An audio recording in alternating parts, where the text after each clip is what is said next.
Hey guys, it's Nautica and I'm back with another video. So, I'm answering your most burning questions that you left for me on my recent posts on YouTube. So, I'm just going to go through all of that. If I didn't get to your question, I'm sorry. You probably have a question that has been asked like millions of times that I've answered in previous videos or other Q&As and stuff like that. And I won't be able to get to everyone's questions because there are a lot. So right now I'm coloring my character Esther, and hopefully you guys enjoy the drawing. And yeah, let me answer the first question. So first question comes from Artfinity. How do you change things up creatively? Oh shit. Sorry. How do you change things up creatively when inspiration seems far and in between? For me, I go back to the basics like color theory, lines, and probably anatomy, something really simple, and work on that. A lot of the times I try to do that, change things up creatively, because I like I said before in my recent video, I felt like I've been drawing the same thing over and over again. So I've been trying to change things up by using really very limited like color palettes, like using 2 and 3 color families, or just 2, having those 2 kind of stick out the most when it comes down to illustration, something like that. Yeah, and it has inspired me a lot to work a lot more with color, and I've been pretty happy about it recently. So Angel Starfire says, how can I make my art look more natural? So far, whenever I draw, it's so stiff and I strangely have this fear of drawing more dynamic poses. So just first thing first, you might try to like loosen up your hand a little bit. Don't have so much control like with your pencil. Try to start out with basic shapes. I do have a tutorial on how to not make your poses look so stiff. It's on my channel, and hopefully that kind of helps too. But a lot of times you might need to kind of stick with shapes, because I know that the fear usually comes from you thinking about the finished product, when a lot of the times, you just need to start or find like a really comfortable spot to start on. And with me it's just making a lot of lines to initially draw a pose, or creating like just different shapes to draw a pose, not like necessarily drawing the pose. I don't think of the finished pose. I think of a couple of suggestions, like a couple of examples of what I want the pose to kind of be like, but I'll get it down first, a couple times until, I get it right and stuff like that. So hopefully that helps. And Anime Fox said, what are some tips for starting a YouTube channel? So the first tip is to be consistent. Don't be like me. Be consistent. Try to post at least twice a month, if not every week. Especially if you're an artist, because this will help you out a lot, honestly, with the development of just being consistent. Because I meet a lot of people, like a lot of artists, and it hasn't been any artists online that I've met like this, but a lot of artists that I do talk to in IRL, in real life, I'm not gonna lie, a lot of them kind of bullshit. Like they kind of bullshit. Like they have the tools available to them, but they don't want to do anything, or just something as simple as like post the video. A lot of times they say that they're scared or anything like that, but trust me, that's not the case. I just think they just don't want to do it at the end of the day. And once you get into that routine of posting, like in the back of your head, you're gonna feel like you're gonna have to post, like, and that's a good thing. Same thing with drawing. You're gonna feel like you're gonna have to draw if you're used to doing it every day. All right. Art-related stories / memories to share comes from Ghosty Ghost. Well, I really want to share like my experience. I should write that down right now.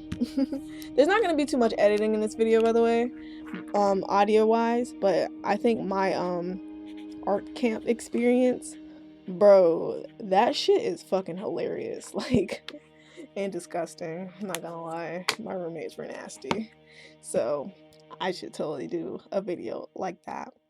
Hmm.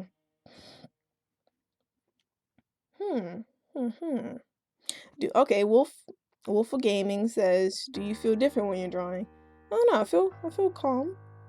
The Art Maiden says, "How do you put up with no inspiration / art block?" Um, for me, I'd end up doing something mindless, like doing commissions, because with commissions, you kind of already have like what you're supposed to do in front of you, like, oh, this is my character, or oh, I want you to draw this, and you find a pose and you draw it. It's not that hard, but usually in the middle of that, I'd end up getting some sort of inspiration to draw my own stuff, or before that, or I just like, sit in my sketchbook, scribble some stuff down. But a lot of times commissions do help me because it's such mindless work that I end up, you know, finding finished. It's such mindless work that I end up getting inspired to do my own stuff. And sometimes it's not. Sometimes there are like really super duper duper fun commissions that I like doing and I want to keep. So yeah. Can you do a not art supply giveaway since Natsuki draws? Maybe. Alright. Phil Baker says, "What Copics do you recommend for coloring skin tones?" All the earth tones. So, but there's not really much of a recommendation. They're just test them all out. Sai-chan Art says, "What books do you use to teach or inspire you how to draw? Can you do a collaboration with someone again?" I'm really busy at the moment, so if I ever decide to do a collaboration, totally gonna do it. But what books I use to teach me how to draw? I haven't seen myself going back to like the basic anatomy books. They've been helping me out a lot too, so that's what I use. Not necessarily inspiration. If I want to look at something for inspiration, I have like Mark Crilly's his book. I have his book here on my desk. I like flipping through that. That helps me out a lot. Alright, so next question comes from Christina, and she asks, "Do you have an issue believing that you're a talented artist? People compliment me, but I have a hard time believing them because I can see the flaws that I made it bad in my eyes. Love you too." Well, I wouldn't say talented, but I'm like, yo, don't hype me up that much, cause like, don't hype me up that much, bro. Like, hey, I know what you mean. You can see the flaws in your artwork, but try to give yourself the benefit of the doubt. Like, you literally created something out of nothing. Like, you literally had like a blank ass piece of paper, and you just made it into something. You gotta give yourself some credit for that. Like, dang, like, wow, I created like nothing. I mean, something out of nothing, literally. Some people can't do that. So, at least give myself the benefit of the doubt. But the whole hyping me up, I'm like, no, fam. Because I can still see flaws in my artwork. I always feel like I have to improve, but sometimes try to give yourself some credit. For real. Alright. What is the next question? Oh, okay. Mini Monkey Gaming says, "What were your interests before drawing? P.S. I love you." Love you too. Before drawing, I was more interested in like reading. Like, I have a ton of fucking books. Like, not gonna lie, my favorite book is Don Quixote. I love that book. It's such a dork. But yeah, it's like one of my favorite books. But reading and writing, but reading for the most part. Those are like my favorite interests. I still love reading. I really need to get back to reading a lot more. I usually read for like a good 30 minutes, but that does me nothing. Like, I need to read for like a good 2-3 hours so I can feel good. Probably gonna do that tonight. Nitsi C says, "Have you ever tried digital art?" Look at my YouTube banner. Alright. Okay. What is your favorite piece of artwork you created? P.S. I love you so much. And this comes from O&M. Well, love you too.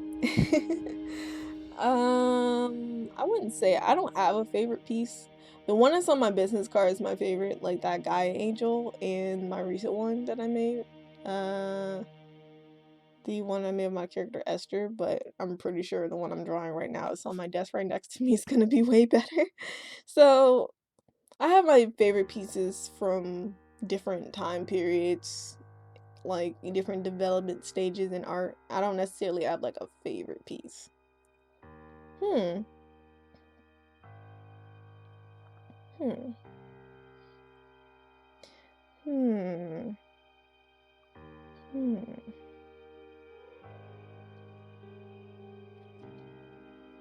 Could you explain some of your character backgrounds, please? Background stories, please. I don't think that would be interesting, man. And it's like a lot to explain. It's a ton. It's like a lot. I haven't even wrote them down. You guys want a freaking backstory. That's funny. Maybe. I don't know. I don't want to promise something that I'm not gonna do.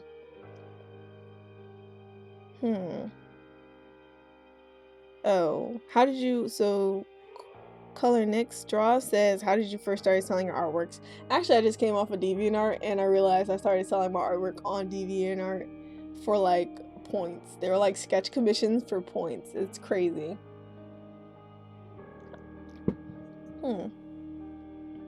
And they also asked, how did you get started into Instagram? Any advice for people who are just starting on Instagram? Honestly, I just posted on Instagram just because. But advice for people who are just starting on Instagram, if you're an artist, hashtag your work. And that's how you get more traffic, by hashtagging your work, tagging your work. You can join different art events to get more traffic towards your towards your your page.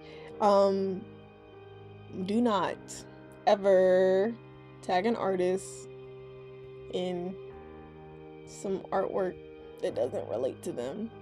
It's okay if it's like one time, but like don't do it multiple times, because a lot of the times people do that to get traffic to their Instagrams, and it's annoying, and you can get blocked because it's annoying, because a lot of times artists try to keep their tags just related to their stuff.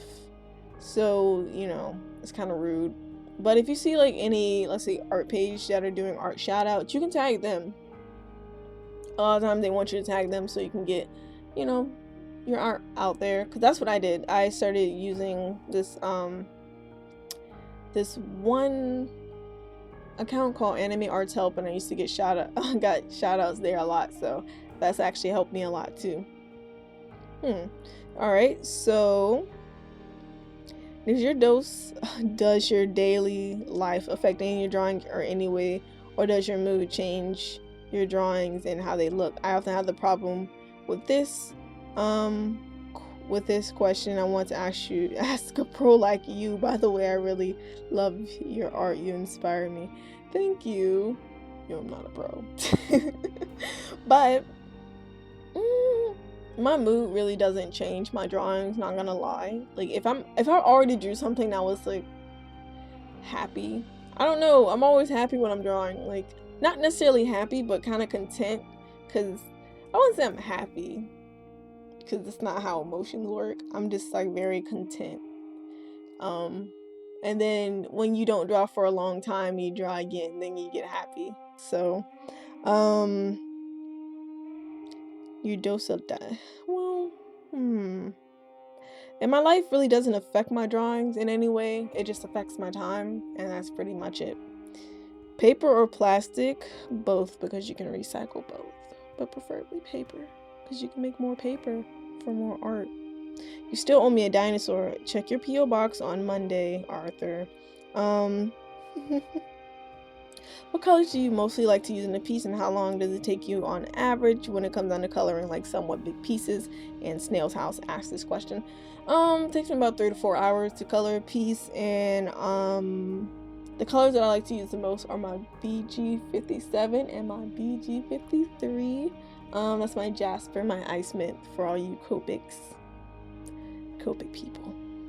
What drive you to become a better artist, and who initially gave you inspiration for drawing? My best friend gave me my inspiration for drawing, and what drives me to become a better artist is that I don't want to be left behind. You don't want to be left behind. Trust me, if you draw the same way and don't improve, I wouldn't say improve, but you stay stagnant for a long time, you see how many people like get ahead of you, and you don't want to be that person. Trust me.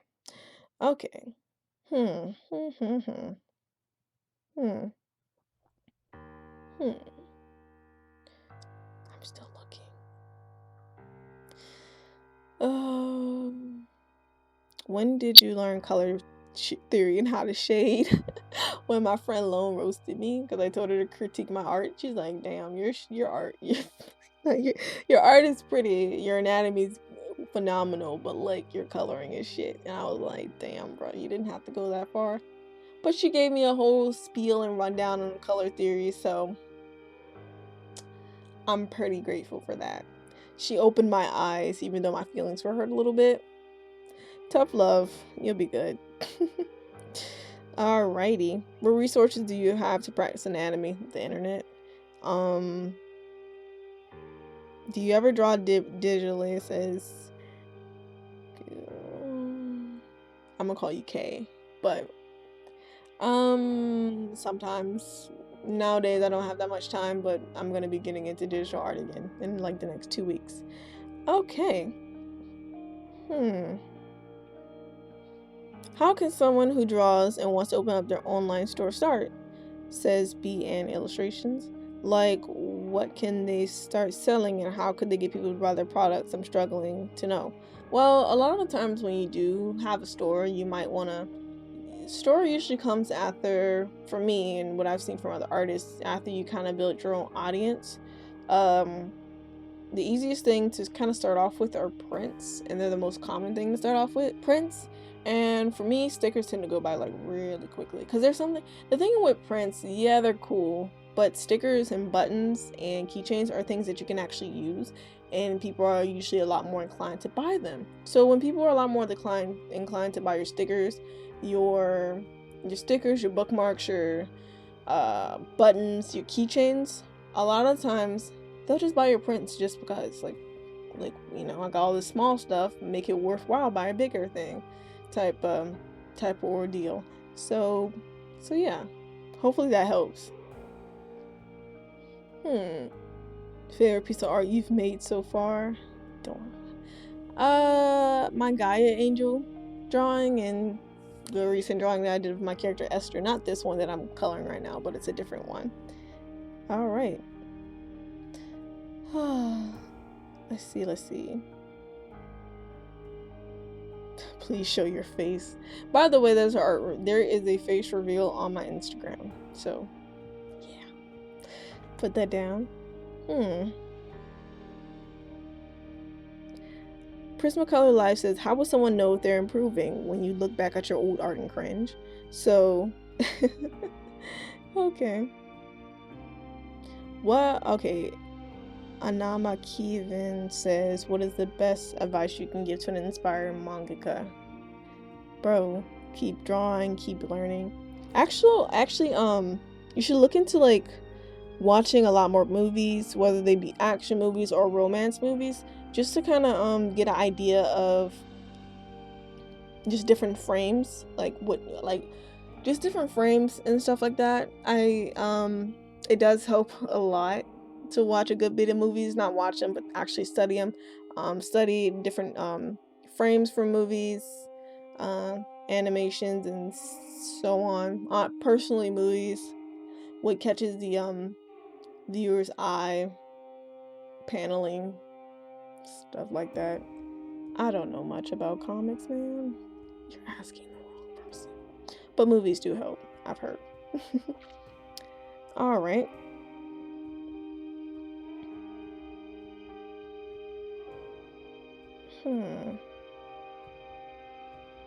Alright, so the last question is from Anima? Oh, the same person. Okay, what materials did you start off before you had all your special supplies? By the way, love you. Watch you from Mexico. Love you too. Well, the materials I started off with were Crayola color pencils, big mechanical pencils, or just regular ass Staples pencils, hard ass eraser, copy paper, and a folder. to put all your drawings in. So that's pretty much all I had, and it worked for me. I still love them, so yeah, I still use most of those things, and that's pretty much it. So thank you guys all for your questions. I had fun answering them. Um, thank you also for 70,000 subscribers. It really means a lot. And yeah, so this is pretty much it, and I will see you guys in the next video. If you have any questions, you can leave them down below also.